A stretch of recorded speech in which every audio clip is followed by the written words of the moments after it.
I think as a music supervisor, you know, when I walk into a restaurant or I walk into a venue or I walk into a store and the wrong music is playing, it sort of is like that first impression. But with the right song, the right music, and in the right context, I think it's magic.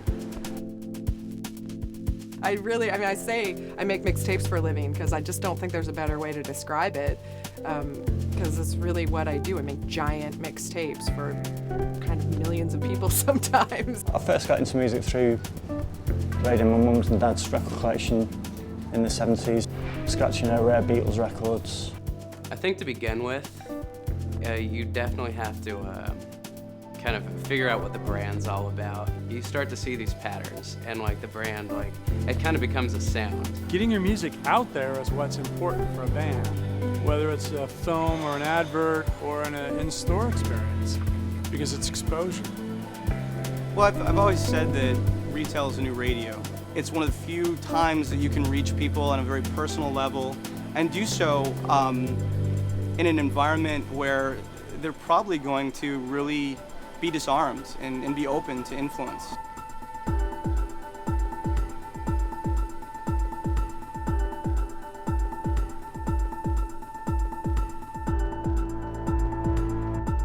Working at a record store during the really peak of the Detroit techno phenomenon, that's when I started to really understand DJing as an art form. You know, so I've been DJing since I was 17. Years and years of DJing and playing at festivals and bars and clubs. You just have an instinct to feel what's right, you know, what fits in a particular environment or with a particular customer. I think music has drug-like qualities to it, definitely. That intuitive feeling of like what's gonna work is such a cool sensation when you're going through a playlist. It's like collage with sound.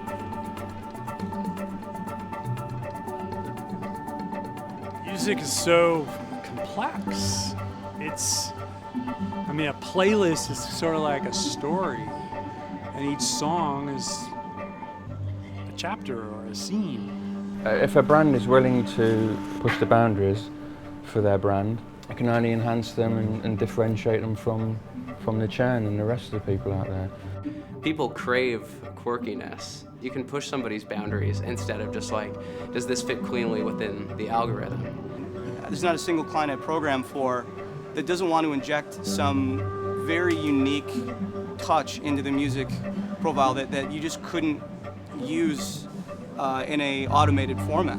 There's no way to do that. There's no way to inject it. There's no way to say, I want 10% weird in my Pandora. You know, it just doesn't work that way. Don't ask me about computer-generated playlists. My face starts to get angry on that point.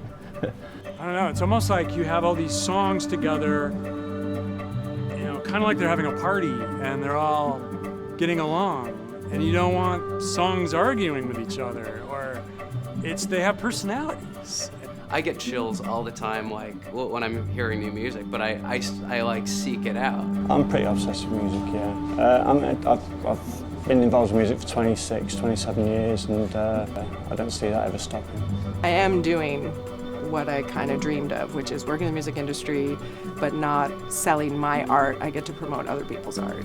And I think that's really where PlayNetwork shines, is when we're given our supervisors the opportunity to really unleash the music that they love and that they are passionate about.